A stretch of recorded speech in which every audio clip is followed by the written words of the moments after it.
ದೇಶದಲ್ಲಿ 14,000 ಕಾನೂನಿದೆ. 14,000 ಕಾನೂನಾಗಿ ನಾನು ನ್ಯಾಯಾಧೀಶನಾಗಿ ಓದಕ್ಕಾಗಿಲ್ಲ, ನೋಡೋಕ್ಕೂ ಆಗಿಲ್ಲ. ನನ್ನ ಸ್ನೇಹಿತರು ಮಿತ್ರರ ಮುಖ್ಯರು ಕೂಡ ನೋಡೋಕ್ಕಾಗಿರೋದಿಲ್ಲ ಅಂತ ಅನ್ಕೊಂಡಿದ್ದೀನಿ. ನೋಡಿದ್ರೆ ಸಂತೋಷ. ಸರ್, ನಮ್ಗೆ ಏನು ಅನುಕೂಲ ಸರ್ ಅಂದರೆ ಕೆಲವು ಉದಾಹರಣೆ ಕೊಡ್ತೀನಿ. ನಾವೆಲ್ಲ ಶಾಲೆಗೆ ಸೇರ್ಕೊಳ್ತೀವಿ.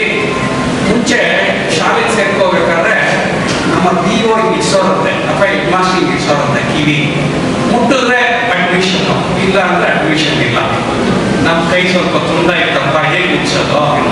ಅದಕ್ಕೋಸ್ಕರ ಒಂದು ಕಾನೂನು ತಂದ್ರು. ಏನು ಅಂದರೆ 5 ವರ್ಷ 10 ತಿಂಗಳು ಅಥವಾ 6 ವರ್ಷ ವಯಸ್ಸಾಗಿರೋ ಮಗುಗೆ ಅಡ್ಮಿಷನ್ ಮಾಡ್ಕೊಡಿ ಅಂತ ಶಾಲೆಗೆ ಹೇಳೋದು. ಸರ್, ಅದನ್ನ ಹೀಗೆ ಲೆಕ್ಕಕ್ಕೆ ತಗೊಳ್ಳೋದು ಅಂದರೆ, ನಾವು ಸರ್ಕಾರಿ ಕಚೇರಿ ಕೆಲಸ ಮಾಡ್ತಾ ಇದ್ದೀನಿ, ಮತ್ತೆ ಬೇರೆ ಇತರ ಸರ್ಕಾರಿ ಶಾಲೆಗಳಲ್ಲಿ ಕಾಲೇಜುಗಳಲ್ಲಿ ಕೆಲಸ ಮಾಡೋರು ನೋಡ್ತೀನಿ. ಸಾಮಾನ್ಯವಾಗಿ ಅವ್ರ ಡೇಟ್ ಆಫ್ ಬರ್ತ್ ಏನಿರುತ್ತಂದ್ರೆ 1/6. ಇಷ್ಟೊಂದು ಜನರಿದೆ ನೋಡಿದ್ದೀನಿ. ಪಾಪ ಯಾವಾಗಲೂ ಜನ ಹೊಂದಿರ್ತಾರೆ, ಯಾವಾಗಲೂ ಅವರು ಕಾಲೇಜಿಗೆ ಶಾಲೆಗೆಲ್ಲ ಸೇರಿರ್ತಾರೆ. ಬಟ್ ಅವರ ಡೇಟ್ ಆಫ್ ಬರ್ತ್ ಬಂದು 1/6 ಆಗ್ತಿರುತ್ತೆ. ನಾ ಕೇಳ್ತೀನಿ, ಏನ್ ಸರ್ ಇದು ಅಂದ್ರೆ, ಸ್ವಲ್ಪ ನಾವು ತೀಟೆ ಮಾಡ್ತಿದ್ವಂತೆ ಅಥವಾ ಮನೇಲಿ ಗಲಾಟೆ ಮಾಡ್ತಿದ್ವಂತೆ, ಅದಕ್ಕೆ ಶಾಲೆಗೆ ಸೇರಿಸ್ಬಿಟ್ಟಿರೋ ಮುಂಚೆನೆ ಅಥವಾ ನಿಧಾನಕ್ಕೆ ಸೇರಿಸಿದ್ದಾರೆ, ಡೇಟ್ ಗೊತ್ತಿರಲಿಲ್ಲ, ಅದಕ್ಕೆ ಎಲ್ಲ ಶಾಲೆಗೆ ಹೋದಾಗ 1 ವಾರ ಹಾಕೊಳ್ಳೋ, 5 ವರ್ಷ ತಿಂಗಳಾಗುತ್ತೆ, ನೆಕ್ಸ್ಟ್ ಇಯರ್ ಅಂತೇಳಿ ಮಾಡಿದ್ದಾರೆ ಸರ್ ಅಂತ ಹೇಳ್ತಾರೆ. ಸೊ ಈ ರೀತಿ ಎಲ್ಲ ಮಾಡಿದಾಗ ಯಾರು ತೊಂದರೆ ಆಗುತ್ತೆ ಅಂದ್ರೆ, ಪಾಪ ಆತ ಚಿಕ್ಕ ವಯಸ್ಸಿರ್ತಾನೆ, 4 ವರ್ಷ 3 ವರ್ಷ ಇರ್ತಾನೆ, 5 ವರ್ಷ 10 ತಿಂಗಳು ಅಂತ ಅವ್ನು ಶಾಲೆಗೆ ಸೇರಿಸ್ಬಿಡ್ತೀವಿ, 2 ವರ್ಷ ಅವನು ಸರ್ವಿಸಲ್ಲಿ ಕಟ್ಟಾಗುತ್ತೆ. ಸೊ ಈ ರೀತಿ ತೊಂದರೆ ಆಗಬಾರ್ದು ಅನ್ನೋ ಉದ್ದೇಶದಿಂದ, ಹಾಗೆ ಮಕ್ಕಳು ತೊಂದರೆ ಆಗಬಾರ್ದು ಅಂದ್ಬಿಟ್ಟು ನಮ್ಮ ಘನ ನ್ಯಾಯಾಲಯ ಮತ್ತೆ ನಮ್ಮ ಘನ ಸರ್ಕಾರ ಒಂದು ಆಕ್ಟ್ ನ ತಗೊಂಡ್ವಿ. ಜನನ ಮರಣ ಮತ್ತು ಇದು ಆಕ್ಟ್ ಅಂತ ತಗೊಂಡು, ಇದರಿಂದ ಏನು, ಪ್ರತಿಯೊಬ್ಬ ಮನುಷ್ಯ ತಂದೆ ತಾಯಿಗಳು ಮಗುವಾದಾಗ ಹಾಸ್ಪಿಟಲ್ ಅಲ್ಲಿ ಇರ್ಬೋದು ಅಥವಾ ಮನೇಲಾಗುತ್ತೆ, ಎಲ್ಲೇ ಜನನ ದಯವಿಟ್ಟು ತಿಳಿಸಿ, ಸಂಬಂಧಪಟ್ಟ ಇಲಾಖೆಗೆ ಹೋಗಿ ತಿಳಿಸಿ ಅಂತ ಹೇಳೋದು. ಸರ್, ಎಷ್ಟೊಂದು ಜನ ತಿಳಿಸಕ್ಕಾಗೋದಿಲ್ಲ, ಏನ್ ಮಾಡ್ಬೋದು? 1 ವರ್ಷ ಒಳಗಡೆ ಅವ್ರಿಗೆ ಒಂದು ಅಧಿಕಾರ ತಗೊಂಡಿರ್ತಾರೆ, ಗ್ರಾಮ ಪಂಚಾಯತಿ ಸಂಬಂಧಪಟ್ಟ ಇಲಾಖೆಗೆ ರೆಕಾರ್ಡ್ ಮಾಡ್ಕೊಡ್ತಾರೆ. ಸರ್, 1 ವರ್ಷ ಆದ್ಮೇಲೆ ಏನ್ ಮಾಡೋದು? 1 ವರ್ಷ ಆದ್ಮೇಲೆ ಅಂದ್ರೆ ಮ್ಯಾಜಿಸ್ಟ್ರೇಟ್ ಕೋರ್ಟ್ಗೆ ಹೋಗಿ ಒಂದು ಕಂಪ್ಲೇಂಟ್ ರಿಜಿಸ್ಟರ್ ಮಾಡಿದ್ರೆ ನಮ್ಮ ವಕೀಲರು ಮಿತ್ರರು ಅದಕ್ಕೆ ಅನುಕೂಲ ಮಾಡ್ಕೊಂಡು ಅವ್ರಿಗೆ ಒಂದು ಬರ್ತ್ ಸರ್ಟಿಫಿಕೇಟ್ ಕೊಡಿಸ್ತಾರೆ. ಈಗ ಶಾಲೆಗೆ ಸೇರ್ಕೋಬಹುದು. ಸರ್, ಬರೀ ಶಾಲೆಗೆ ಸೇರ್ಕೊಳ್ಳೋದಕ್ಕೋಸ್ಕರ ಮಾತ್ರ ನಾವು ಬರ್ತ್ ಸರ್ಟಿಫಿಕೇಟ್ ಕೆಲ್ಸಕ್ಕೆ ಹೋದಾಗ ನಮ್ಗೆ ಕೇಳ್ತಾರೆ. ಕೆಲ್ಸಕ್ಕೆ ಹೋಗಿ ಮುಂಚೆ ಈಗ ನಾವೆಲ್ಲ ಹೊರ ದೇಶಗಳಲ್ಲಿ ಹೋಗಿ ವಿದ್ಯಾಭ್ಯಾಸ ಮಾಡೋದೊಂದು ರೂಢಿ ಮಾಡ್ಕೊಳ್ತಾರೆ. ಇದು ಒಳ್ಳೆ ಅಭಿಪ್ರಾಯ, ಒಳ್ಳೆ ನಡಿಗೆ. ಸೊ ನಮ್ಮ ನಾಲೆಜ್ನ ಬೇರೆ ದೇಶದಲ್ಲಿ ಹೋಗಿ ಮಾಡ್ಕೋಬೇಕು ಅಥವಾ ಬೇರೆ ಕಡೆ ಹೋಗ್ಬೇಕಾದ್ರೆ ನಮ್ಗೆ ಕೇಳೋದು ಪಾಸ್ಪೋರ್ಟ್ ವೀಸಾ ಇದೆಯಾ ಅಂತ ಕೇಳ್ತಾರೆ. ಅಲ್ಲಿನ ಪದ್ಧತಿ ಪ್ರಕಾರ ನಿಮ್ಮ ಬರ್ತ್ ಸರ್ಟಿಫಿಕೇಟ್ ಕೊಡಿ ಅಂತ ಕೇಳ್ತಾರೆ. ಅವಾಗ ತಿರ್ಗಾ ಓಡೋಗ್ಬೇಕಾದ್ರೆ ನಮ್ಗೆ ಗೊತ್ತಿಲ್ಲ, ಇದು ನಮ್ಗೆಲ್ಲರಿಗೂ ಗೊತ್ತಿದ್ರೆ ನಾನು ಬರ್ತ್ ಸರ್ಟಿಫಿಕೇಟ್ ಇದೆ, ನನ್ನ ತಂದೆ ತಾಯಿ ಮಾಡಿಸಿದ್ದಾರೆ ಅನ್ನೋ ವಿಚಾರ ಗೊತ್ತಿದ್ರೆ ಏನ್ ಅನುಕೂಲ ಆಗುತ್ತೆ? ಮಾಡಿಸಿಲ್ಲ ಅಂದ್ರೆ ತಕ್ಷಣ ಹೋಗಿ ಮಾಡಿಸಿದ್ರೆ ಸಂತೋಷ. ಈ ರೀತಿ ನಮ್ಮ ವಕೀಲರು ರಿಕ್ವೆಸ್ಟ್ ಮಾಡ್ಕೊಂಡ್ರೆ, ನಮ್ಮ ಕಾನೂನು ಸೇವಾ ಸಮಿತಿನ ರಿಕ್ವೆಸ್ಟ್ ಮಾಡ್ಕೊಂಡ್ರೆ ಎಲ್ಲ ಅಲ್ಲಿಗೆ ಕೂಡ ಮಾಡಿಕೊಡ್ತಾರೆ. ತಾವೆಲ್ಲ ಪ್ರಚಾರ ಮಾಡಬೇಕು ಅಂತ ಹೇಳಿ ನನ್ನ ರಿಕ್ವೆಸ್ಟ್. ಈ ರೀತಿ ಅನೇಕ ಕಾನೂನುಗಳು ಇರೋದ್ರಿಂದ ಅನುಕೂಲ ಆಗುತ್ತಲ್ಲ. ನಮ್ಮ ಮನೆಯಲ್ಲೆಲ್ಲ ನಾವು ನೋಡ್ತಾ ಇದೀವಿ, ಈಗ ನಮ್ಮ ತಾತ ಮುತ್ತಾತ ಸತ್ತಿರೋದು ನಮ್ಗೆ ಗೊತ್ತೇ ಇಲ್ಲ, ಬಟ್ ಅವ್ರ ಹೆಸರೇ ಬರ್ತಾರೆ ಮಡಿ ಪತ್ರಿಕೆಗಳಲ್ಲಿ ಜಮೀನಲ್ಲ. ನಾವು ನ್ಯಾಯಾಲಯಕ್ಕೆ ಹೋಗ್ತೀವಿ, ಸರ್ ನಮ್ಮ ತಾತ ನಾಸ್ತಿ ಅವ್ರು ಸತ್ತೋಗಿದ್ದಾರೆ, ನಮ್ಗೀಗ ಜಮೀನು ಬೇಕು, ಭಾಗ ಬೇಕು, ಅಥವಾ ನಮ್ಮ ಹೆಸರಿಗೆ ಮಾಡ್ಕೊಂಡ್ರೆ ನಾವು ಖಾತೆ ಕಂದಾಯ ಮಾಡಿಕೊಂಡು ನಾವು ಟ್ಯಾಕ್ಸ್ ಕಟ್ತೀವಿ ಅಂತಂದ್ರೆ ಅವ್ರು ಒಂದೇ ಕೇಳ್ತಾರೆ, ನಿಮ್ಮ ತಾತ ಸತ್ತಿದ್ದು ಯಾವಾಗಪ್ಪ, ನೀವು ಅಜ್ಜಿ ಸತ್ತಿದ್ದು ಯಾವಾಗಪ್ಪ ಅಂತ. ಅದಕ್ಕೆ ಯಾವುದೇ ರೀತಿಯಾದ ದಾಖಲೆಗಳು ಇರೋದಿಲ್ಲ. ತಕ್ಷಣ ನಾವು ಹೋಗ್ಬೇಕು, ಮರಣ ಪ್ರಮಾಣ ಪತ್ರ ಕೊಡಿ ಅಂತ. ಸೊ ಅದನ್ನು ತಗೊಂಡು ಕೊಟ್ಟಾಗ ಅದನ್ನು ಎಂಟ್ರಿ ಮಾಡಿ ಅವ್ರು ಏನ್ ಮಾಡ್ತಾರೆ, ನಮ್ಮ ಹೆಸರಿಗೆ ಯಾರ ಹೆಸರು ಈಗ ಅನುಭವದಲ್ಲಿ ಇರ್ತದೋ ಅವ್ರ ಹೆಸರು ಖಾತೆ ಕಂದಾಯ ಮಾಡ್ತಾರೆ. ಮತ್ತೆ ನಾವು ಟ್ಯಾಕ್ಸ್ ಕಟ್ಟಾಗ ಈಸಿ ಆಗುತ್ತೆ. ಇಲ್ಲಾಂದ್ರೆ ಏನಾಗುತ್ತೆ, ಯಾರೋ ಒಬ್ಬ ಇರ್ತಾನೆ ನನ್ನದು ತಪ್ಪ ಅಂತ, ಇನ್ನೊಬ್ಬ ಯಾರೋ ಇರ್ತಾನೆ, ನಮ್ಮ ತಾತ ಖಾತೆ ಮಾಡಿಸ್ಕೊಳ್ತಾನೆ, ಮನೇಲಿ ಎತ್ತಿ ಇರೋದಿಲ್ಲ. ಈ ರೀತಿಯೆಲ್ಲ ತೊಡಕುಗಳನ್ನ ಹೋಗಲಾಡಿಸಬೇಕು ಅನ್ನೋ ಉದ್ದೇಶದಿಂದ ನಮ್ಮ ದೇಶದಲ್ಲಿ ಅನೇಕ ಕಾನೂನುಗಳನ್ನ ಮಾಡಿದ್ದೀವಿ. ಸರ್, ಈ ಕಾನೂನು ಬಗ್ಗೆ ಹೇಳಿದ್ರಿ, ಬಟ್ ಇವತ್ತಿರೋದು ಕಾಯಂ ಜನತಾ ನ್ಯಾಯಾಲಯ ಅಂತ ಹೇಳಿದ್ದೀರಾ, ಹಂಗಂದ್ರೆ ಏನ್ ಸರ್ ಅಂತ ನಿಮ್ಗೆ ಅನ್ಸ್ಬೋದು. ನಾವು ಕೋರ್ಟ್ ಕೇಸ್ಗಳೆಲ್ಲ ನೋಡ್ತಾ ಇರ್ತೀವಿ. ನನ್ನ ಬ್ರದರ್ ಕೂಡ ಅವರು ನ್ಯಾಯಾಧೀಶರಾಗಿದ್ರು ಸಿಟಿ ಕೋರ್ಟ್, ನಮ್ಮ ಮ್ಯಾಜಿಸ್ಟ್ರೇಟ್ ಕೋರ್ಟಲ್ಲಿ. ಒಬ್ಬೊಬ್ಬ ಮ್ಯಾಜಿಸ್ಟ್ರೇಟ್ಗೆ 5,000ದಿಂದ 6,000, ಒಬ್ಬ ಡಿಸ್ಟ್ರಿಕ್ಟ್ ಜಡ್ಜ್ಗೆ 8,000ದಿಂದ 10,000 ಮ್ಯಾಟರ್ಸ್ ಇರುತ್ತೆ. 8-10 ಸಾವಿರ ಮ್ಯಾಟರ್ಸ್ ಇರುತ್ತೆ.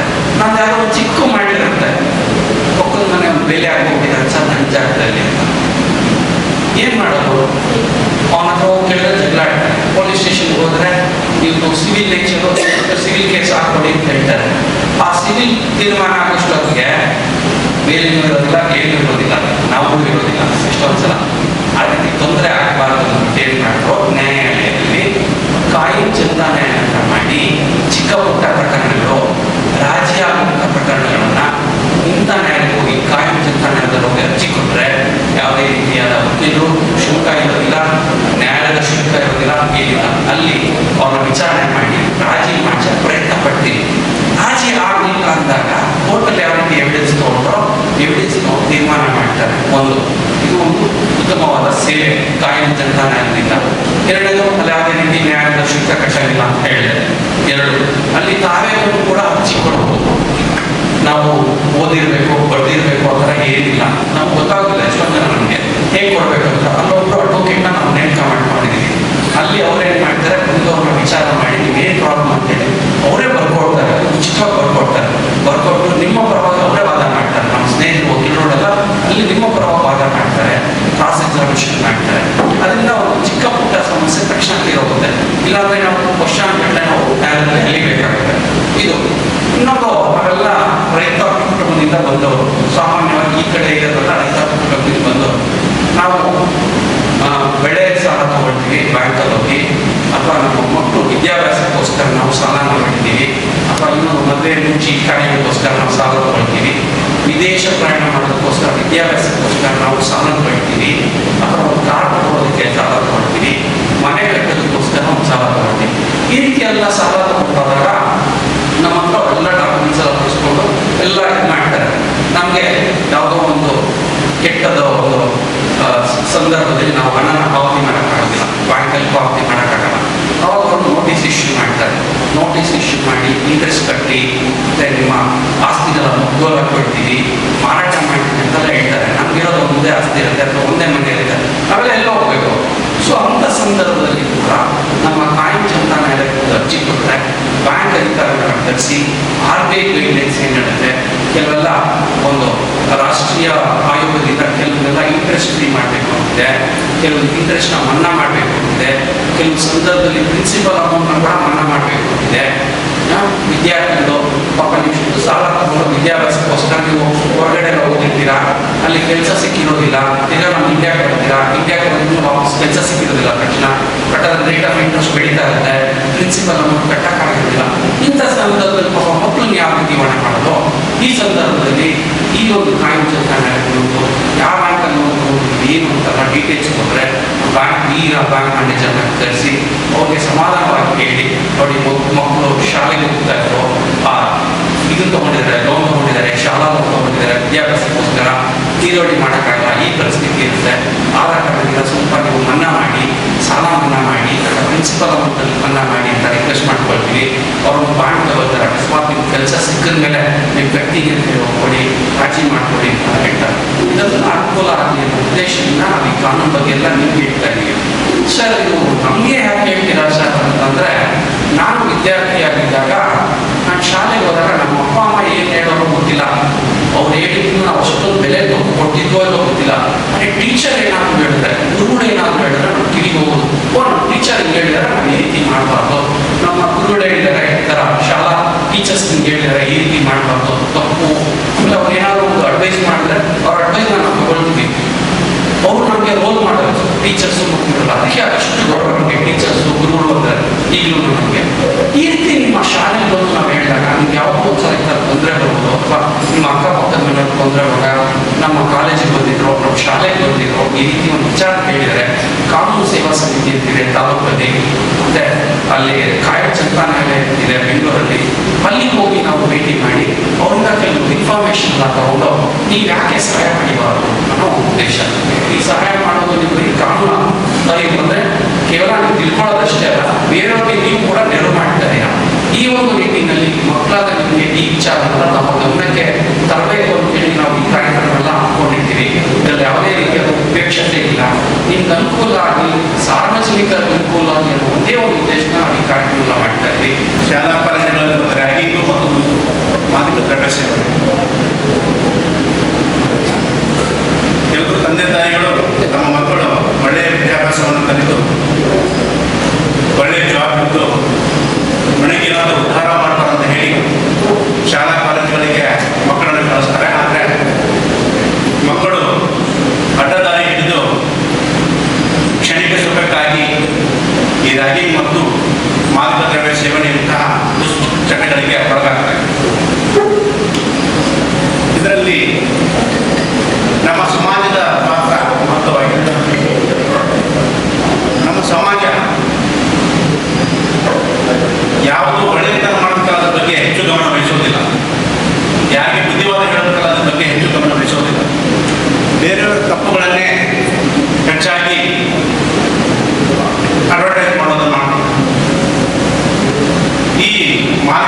ಹೆಚ್ಚಾಗಿ ಸೇವನೆ ಮಾಡ್ತಾರೆ. ಎಲ್ಲಿ ಕೇಸ್ ಹೆಚ್ಚಿಗೆ ರಿಜಿಸ್ಟರ್ ಆಗ್ತಲ್ಲ ಅಲ್ಲಿ ಸೂಕ್ಷ್ಮ ಪ್ರದೇಶ ಅಂತ ಹೇಳಿ ಗುರುತಿಸ್ತಾರೆ. ಅಲ್ಲಿ ಹೆಚ್ಚಿನ ಪ್ರಚಾರ ಕಾರ್ಯಕ್ರಮಗಳನ್ನು ಮತ್ತು ಅಲ್ಲಿ ಸ್ವಲ್ಪ ಪೊಲೀಸ್ ವ್ಯವಸ್ಥೆ ಹೆಚ್ಚಿಗೆ ಅಲ್ಲಿ ಮಾಡ್ತಾರೆ. ಈ ಒಂದು ಮಾದಕ ದ್ರವ್ಯಕ್ಕೆ ಒಳಗಾಗುತ್ತಿರುವ ಮಕ್ಕಳ ವಯಸ್ಸು 10 ರಿಂದ 14 ವರ್ಷ.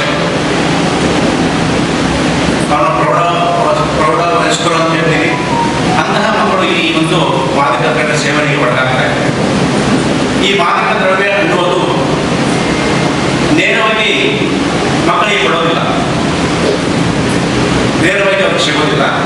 ಅದನ್ನ ಬೇರೆ ಪದಾರ್ಥಗಳ ಮೂಲಕ, ಈ ಚಾಕ್ಲೇಟು, ಕ್ಯಾಂಡಿ ಮಿಕ್ಸು ಇವುಗಳ ಮುಖಾಂತರ ಅವರಿಗೆ ಆಶಯ ಹುಟ್ಟಿಸ್ತಾರೆ. ಆಮೇಲೆ ಯಾರಿಗೆ ಪರೀಕ್ಷಾ ಸಮಯದಲ್ಲಿ ಹೆಚ್ಚಿನ ಒತ್ತಡ ಇರುತ್ತೋ ಅಂಥವರನ್ನು ಯೂಸ್ ಮಾಡ್ತಾರೆ. ಒತ್ತಡವನ್ನು ನಿವಾರಣೆ ಮಾಡಲಿಕ್ಕೆ ಇಂತಹ ಮಾದಕ ದ್ರವ್ಯಗಳನ್ನು ಮಕ್ಕಳಿಗೆ ಕೊಡ್ತಾರೆ. ಅದು ಮುಂದುವರೆದು ಮಕ್ಕಳ ಆಂತರಿಕ ಶಿಕ್ಷಣವನ್ನು ಪಡೆಯುವಂತಹ, ಓದುವಂತಹ ಹವ್ಯಾಸ ಕಡಿಮೆಯಾಗಿ ಈ ಮಾದಕ ದ್ರವ್ಯ ಸೇವನೆ ಮಾಡೋದ್ರ ಕಡೆ ಹೆಚ್ಚಿನ ಗಮನವಾಗ್ತದೆ. ಈ ಮಾದಕ ದ್ರವ್ಯ ಹೇಗೆ ಅಂತಂದ್ರೆ ಸ್ವಲ್ಪ ಟೇಸ್ಟ್ ನೋಡ್ತಾರೆ. ಈಗ ಊಟ ಮಾಡೋಕ್ಕಿಂತ ಮುಂಚೆ ಅಡುಗೆ ಉಪ್ಪು ಖಾರ ಸರಿಯಾಗಿದೆ ನೋಡ್ತಾರಲ್ಲ, ಆ ಥರ ಟೇಸ್ಟ್ ನೋಡೋದಿದು. ಸ್ವಲ್ಪ ಟೇಸ್ಟ್ ಮಾಡಿಬಿಟ್ರೆ ಪ್ರತಿನಿತ್ಯ ಅದೇ ಬೇಕಾಗುತ್ತೆ. ಈಗ ವೆರೈಟಿ ಆಫ್ ಇದು ಬಂದಿದೆ, ಮಾದಕ ದ್ರವ್ಯ ಬಂದಿದೆ. ಅದು ಗೊತ್ತೇ ಆಗೋದಿಲ್ಲ ಮಾದಕ ದ್ರವ್ಯ ಅಂತ ಹೇಳಿ. ಆ ಥರ ನಿಮಗೆ ಈಗ ಸ್ವೀಟ್ ಬಾಕ್ಸ್ ತಗೋತಿರಲ್ಲ ಇದರಲ್ಲಿ ಬೇಕರಿಯಲ್ಲಿ, ಆ ಟೈಮ್ ಮಾದಕ ದ್ರವ್ಯ ಮಾಡ್ತಾ ಇದ್ದಾರೆ ಓಪನ್ ಆಗಿ, ಯಾರಿಗೂ ಗೊತ್ತಾಗೋದಿಲ್ಲ. ಮಕ್ಕಳು ಆ ಒಂದು ಐಟಮ್ಗೆ ಅಡಿಕ್ಟ್ ಆಗಿಬಿಟ್ರು ಅಂತಂದ್ರೆ ಅದನ್ನು ಬಿಡಿಸೋದು ಬಹಳ ಕಷ್ಟ. ಒಬ್ಬನು ಕೆಟ್ಟಿರ್ತಾನೆ, ಅದರಿಂದ ಪೂರ್ತಿ ಶಾಲೆಯನ್ನೇ ಕಳಿಸ್ತಾರೆ. ಇದು ನಿಧಾನವಾಗಿ ಹೇಗೆ ನಮ್ಮಲ್ಲಿ ಇಂಟೇಕ್ ಆಗ್ತದೆ ಅಂತಂದ್ರೆ, ಫಸ್ಟ್ ಒಂದು 4 ಜನ ಸ್ನೇಹಿತರು ಇರ್ತಾರೆ, ಅವನಿಗೆ ಬೇರೆದವ್ರು ಸಪ್ಲೈ ಮಾಡಿರ್ತಾರೆ. ನೀನೊಬ್ಬರು ತಗೊಂಡು ನಿನ್ನ ಜೊತೆ 3 ಜನ ಕರ್ಕೊಂಡ್ ಬಾ ಅಂತ. ಅವನು ಕರ್ಕೊಂಡು ಸ್ವಲ್ಪ ಟೇಸ್ಟ್ ಕೊಡ್ತಾರೆ. ಇದು ನೋಡು ಚಾಕ್ಲೇಟ್ ಚೆನ್ನಾಗಿದೆ, ಏನದು ಡೈರಿ ಮಿಲ್ಕ್ ಚಾಕ್ಲೇಟ್ ಥರ ಇದೆ, ತಿಂದು ನೋಡ್ತಾರೆ. ಆ ಮಗು ತಿಂತ ಇರ್ತಾರೆ. ನಾಳೆ ಮತ್ತೆ ಸ್ವಲ್ಪ ಕೊಡ್ತಾನೆ ಹೀಗೆ ಅವ್ರು ಪೂರ್ತಿ ಅಡಿಕ್ಟ್ ಆಗುವವರಿಗೆ. ಆ ಥರ ಅವ್ರದ್ದು ಏನು ಉದ್ದೇಶ ಅಂತಂದ್ರೆ ದುಡ್ಡು ಮಾಡಬೇಕಂತಲ್ಲ, ಮಕ್ಕಳನ್ನ ತಪ್ಪದಾರಿಗೆ ಹೆಂಗೆ ಹಿಡಿಬೇಕು, ಹೆಚ್ಚಿನ ಇನ್ವಾಲ್ವ್ಮೆಂಟ್ ಮಾಡಬೇಕು. ಆಗ ಕೊಡ್ತಾ ಹೋದಂಗೆ ಆ ಮಗು ಅಡಾಪ್ಟ್ ಆಗ್ತದೆ. ಅಡಾಪ್ಟ್ ಆದಂಗೆ ಆಮೇಲೆ ಅವನು ಬೇಕಾದ ದುಡ್ಡಿಗೆ ಬೇಡಿಕೆ ಇಡ್ತಾನೆ. ಫಸ್ಟ್ ಟೇಸ್ಟ್ ಕೊಟ್ಟು ಅದಕ್ಕೆ ಅಡಿಕ್ಷನ್ ಮಾಡಿಸೋದು. ಅವನಿಗೆ ಯಾವಾಗ ಚಪ್ಪಲ ಹೆಚ್ಚಿಗೆ ಆಗುತ್ತಲ್ವಾ, ಪಡ್ಕೊಳ್ಬೇಕಂತ ಆತದ ಹೆಚ್ಚಿಗೆ ಆಗುತ್ತಲ್ವಾ, ಆವಾಗ ಒಂದು ದುಡ್ಡು ಕೇಳ್ತಾರೆ. ದುಡ್ಡು ಕೊಟ್ಟರೆ ಮಾತ್ರ ನಾನು ಈ ಮಾದಕ ದ್ರವ್ಯ ಕೊಡ್ತೀನಿ. ಈಗ ಅವನ ಶಾಲೆಗೆ ಬರುವಂಥ ಹುಡುಗ ಅಥವಾ ವಿದ್ಯಾರ್ಥಿ, ಅವನಂತ ಏನೋ ಒಂದು ಇನ್ಕಮ್ ಕೆಪಾಸಿಟಿ ಇರೋದಿಲ್ಲ. ಕ್ರಮೇಣವಾಗಿ ಪಾಕೆಟ್ ಮನೆ ಕೇಳ್ತಾರೆ ತಂದೆ ತಾಯಿ. ಪಾಕೆಟ್ ಮನೆಗೆ ಬಂದು ಆ ಬುಕ್ಸ್ ಹೋಗ್ಬೇಕಾಗಿದೆ, ಈ ಬುಕ್ಸ್ ಹೋಗ್ಬೇಕಾಗಿದೆ ಅಂತ ಹೇಳ್ತಾರೆ. ಅದು ಬುಕ್ಸ್ಗೆಲ್ಲ ಇದಕ್ಕೆ ಆಮೇಲೆ ಕನ್ಸಂಪ್ಷನ್ ಜಾಸ್ತಿ ಆಗ್ತದೆ. ಅದರದ್ದು ಪಡಿಬೇಕಂತ ಆಸೆ ಜಾಸ್ತಿ ಆಗ್ತದೆ, ದುಡ್ಡು ಸಾಲೋದಿಲ್ಲ. ಮತ್ತೆ ಮನೆ ಬಂದು ದುಡ್ಡು ತಂದೆ ತಾಯಿ ದುಡ್ಡು ಬೆಳೆಯುತ್ತೆ. ಆವಾಗ ಕ್ರಮೇಣವಾಗಿ ಏನು ಮಾಡ್ತಾರೆ, ನಾವು ಮನೆಯಲ್ಲಿದ್ದಂಥ ವಸ್ತುಗಳನ್ನ ಕಳ್ತನ ಮಾಡಿ ಮಾರಾಟ ಮಾಡೋಣ. ಅದಕ್ಕೂ ಸಾಕಾಗಲ್ಲ. ಅವನು ಇನ್ನೊಂದು 4 ಜನ ಫ್ರೆಂಡ್ಸ್ ಎಲ್ಲ ಕರ್ಕೊಂಡು ಮತ್ತೆ ಹೆಚ್ಚಿನ ಆಕ್ಟಿವಿಟಿ ಮಾಡ್ಬೇಕಂತ ಹೇಳಿ ಮನೆ ಕೊಳೆ ಹೊಡ್ಲಿಕ್ಕೆ ಹೋಗ್ತಾರೆ, ಕಳ್ತನ ಮಾಡಕ್ಕೆ ಹೋಗ್ತಾರೆ. ಅದನ್ನು ಸಾಕಾಗಲ್ಲ ಅಂತಂದ್ರೆ ನಾಶ ಏನು ಮಾಡ್ತಾರೆ, ಹೆಚ್ಚಿನ ಅಮೌಂಟ್ ಬೇಕಾಗಿತ್ತು ಆರ್ಡರ್ ಮಾಡ್ಲಿಕ್ಕೆ ಹೋಗ್ತಾರೆ. ಇದು ಹಿಂಗೆ ಬರ್ಕೊಂಡು ಹೋಗ್ತಾರೆ. ಹಾಗೆ ಇದು ಈ ಆಕ್ಟಿವಿಟಿಗಳು ಒಂದು ಮಾದಕ ದ್ರವ್ಯ ಸೇವನೆ ಮಾಡಿದ್ದಕ್ಕೆ ಒಂದು ಕೇಸ್ ಆಗ್ತದೆ, ಅಕ್ರಮ ಚಟುವಟಿಕೆ ಮಾಡಿದ್ದಕ್ಕೆ ಒಂದು ಕೇಸ್ ಆಗ್ತದೆ, ಅಪರಾಧ ಕೃತ್ಯದಲ್ಲಿ ಭಾಗವಹಿಸಿದ್ದಕ್ಕೆ ಒಂದು ಕೇಸ್ ಆಗ್ತದೆ, ಅವ್ರ ಜೊತೆ ಯಾವ ಹಾಗೆ ಇರ್ತಾರಲ್ಲ ಅವ್ರ ಮೇಲೆ ಸಹಿತ ಕೇಸ್ ಆಗ್ತದೆ. ಹಾಗೆ ಅದನ್ನ ಅಂಥವನ್ನ ನಾವು ಅರೆಸ್ಟ್ ಮಾಡಿಕೊಂಡು ನಾವು ಕೋರ್ಟ್ಗೆ ಪ್ರೊಡ್ಯೂಸ್ ಮಾಡಿ, ಅದು ಜಾಮೀನಿಗೆ ಅಪರಾಧವಾಗಿದ್ದರೆ ಅವರು ಜಾಮೀನು ಬಿಟ್ಬಿಡ್ತಾರೆ. ಜಾಮೀನಿಗೆ ಒಲ್ಲದ ಅಪರಾಧ ಆಗಿದ್ದರೆ ಜೈಲಲ್ಲಿ ಇರ್ತಾರೆ. ಜೈಲಲ್ಲಿ ಇಟ್ಟ ನಂತರ ಸಹಿತ ಅವನಿಗೆ ಅದು ಮಾದಕ ದ್ರವ್ಯ ಸೇವನೆ ಮಾಡುವಂತಹ ಅವನು ಏನು ಚಪ್ಪಲ ಇರ್ತದೆ ಕಡಿಮೆ ಆಗುತ್ತೆ. ಅಲ್ಲೇನೂ ಸಹಿತ ಯಾವುದೇ ರೀತಿಯಿಂದ ಪಡೆದು ಅದನ್ನು ತೀರಿಸ್ತಾನೆ. ನಂತರ ಯಾವುದೇ ಇದರಿಂದ ಅವನಿಗೆ ಜಾಮೀನು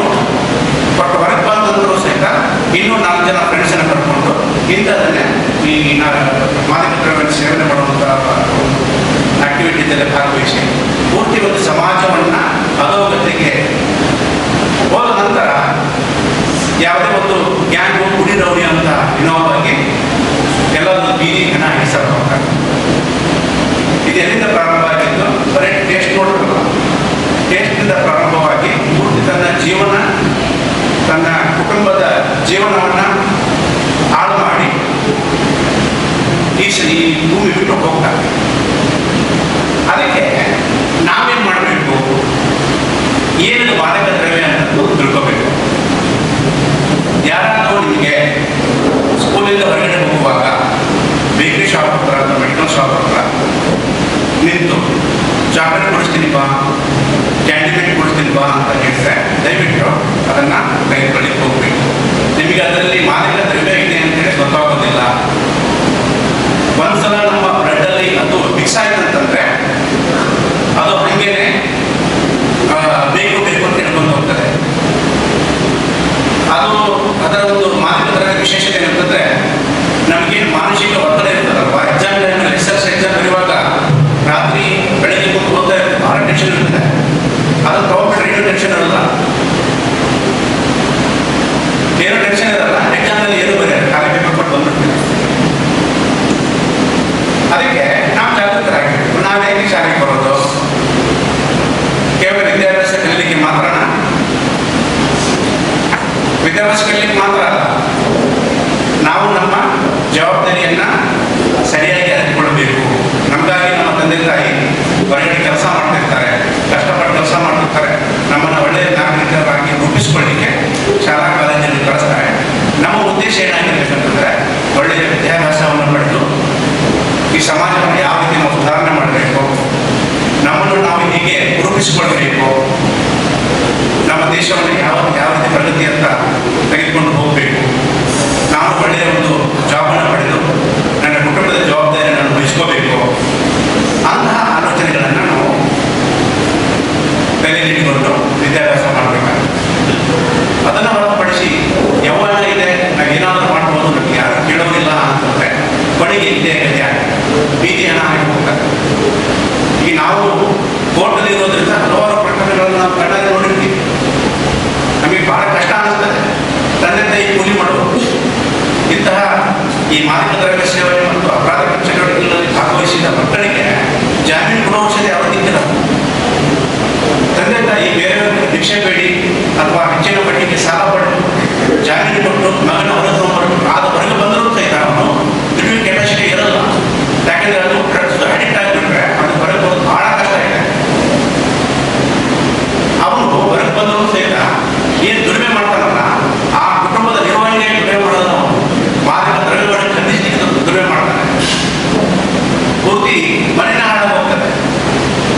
ವ್ಯಸನದಿಂದ ಜಾಗೃತ ಸಮಾಜದಲ್ಲಿರುವವರು ನಾವು ಈ ಒಂದು ಮಾದಕ ದ್ರವ್ಯದ ಬಗ್ಗೆ ಹೋರಾಟವನ್ನು ಮಾಡೋಣ.